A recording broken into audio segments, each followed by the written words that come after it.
ما تيجي يا جدعان نسيبها على الله. بجد والله. ما تيجي نسيبها على الله كده، يمكن ربنا يكرم. خلاص ضاقت الدنيا وجابت اخرها معاك. اصبر كمان. ما هي لما بتضيق قوي بتفرج من عند ربنا قوي، وربنا بيقول لك خد من وسع. بس امتى؟ لما تسيبها على ربنا.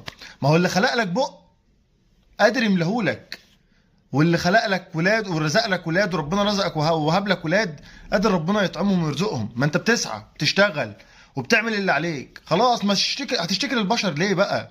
هتفضل تأنب وتكتئب وتتشائم وكل شويه احنا مش لاقيين الدنيا باظت.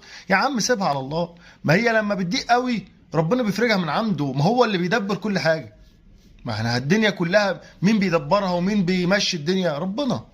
يبقى نعمل ايه؟ نسيبها على الله. سيبها على الله، بكره تفرج يا نجم. تفضلش تقول بكره، اصل بكره الدنيا، بكره مش بتاعك، بكره مش بتاعك ولا بتاعي، بكره بتاع ربنا.